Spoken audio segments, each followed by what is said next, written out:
My name is Jamila. I'm personal development coach and founder of Teal Training and Consulting, and I have 5 minutes to share with you some of my most recommended employability tips to help you get on the right track for employment success in 2026.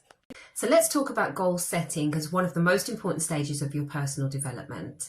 Goal setting really is looking at the version of you that exists now, all the things that you have, maybe the things that you've achieved up until this point, and then thinking about what the version of you is to look like in the future, what things you'll have, what things you want to achieve, where you want to be in your life. So there's a lot of visualization type activities that are involved in goal setting. As you can imagine, and as I've kind of briefly explained, goal setting really isn't just about saying this is what I want. There's a lot more work that's involved, and I'm going to take you through 5 steps of those now. So first and foremost, let's start with purpose. Purpose really is all about why the goal that you are setting or you are about to set is important to you. Does it link in with some of the values that you have, some core values that you have?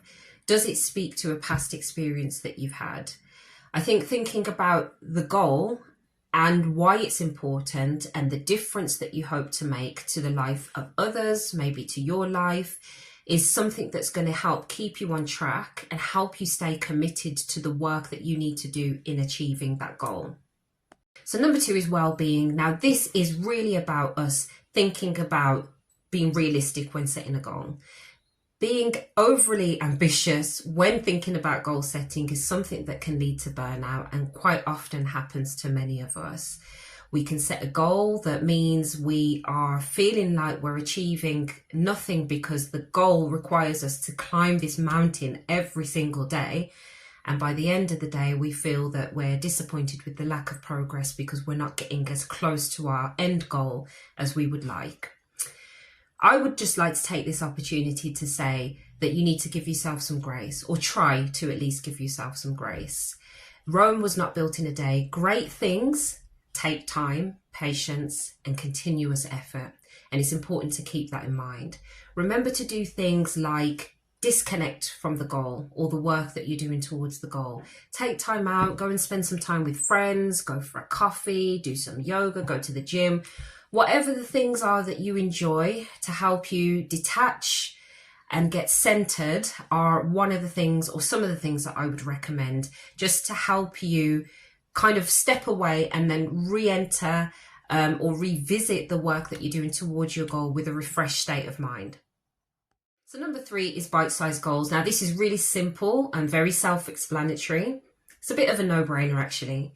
This is basically you taking the larger goal that you're working toward and breaking it down to small, incremental, manageable, consistent steps. So small things that you can do to work towards maybe that 2-year or that 5-year goal. That can look like taking a course. It can look like building a network. It can look like updating your CV, getting some work experience. The list is endless depending on what your goal is, but it's really great for well-being. So it links into the piece that we were just talking about, well-being and maintaining good mental health, because it means that you are still taking very small steps and there's still some progression that's being made towards the final larger goal.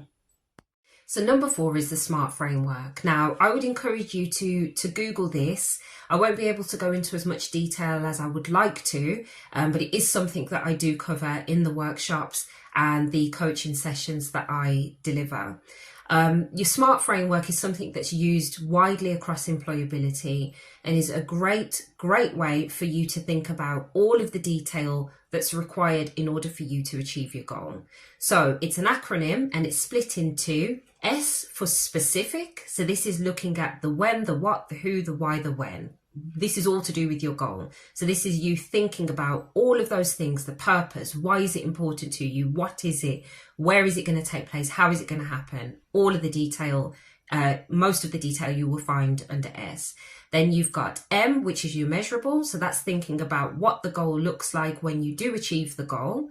Then you've got your A, which is achievable or attainable. So you're thinking about basically what it is that you need in order to be able to achieve that goal. So you're thinking about capacity, you're thinking about skill set.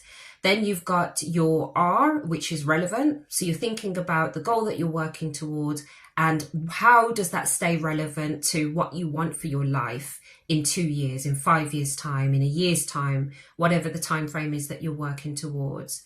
And then your T is your time bound. So you're thinking there about how long it's going to take for you to achieve that goal. And so you're setting yourself that time and then helping you manage your expectations. To be quite honest, the SMART framework is a really great way for you to manage your expectations overall. And it's a great way to be able to put on paper what your goal looks like. So if somebody was to ask you, or if you ever needed to explain your goal, it helps do that with ease. And lastly, but by no means leastly, celebrate wins. So this is point number 5. And is something that actually links in quite well with the small incremental bite-sized steps that we talked about in point 3. This is just a simple thing that you can do to help you feel a sense of achievement, to help you build confidence, to help keep the momentum towards the final goal and help keep you motivated. Celebrating your wins could be as simple as, right, I've set my bite-sized goals. One of the things I said I was going to do towards achieving that promotion in 2 years' time was that I was going to do a course. When you have completed the course, you celebrate that you've completed the course. So it's just as simple as maybe choosing to go out and buy yourself a new pair of shoes, or maybe take yourself for a nice dinner. Anything that you enjoy to do that will help you recognize that you have achieved something towards the final goal and that you are actually ticking it off the list, acknowledging it and moving forward onto the next step. This is really important, and as I mentioned, something so small. And the act of, or the doing of, ticking one of those tasks off your list is something that's really great for generating happiness, as it releases dopamine, which is the happy hormone. So something so fantastic that you can get for absolutely free. Okay, so those are my top 5 tips for goal setting to help you move towards employment success in 2026. If there are any questions, please DM me or click the link in my bio. Until next time, bye.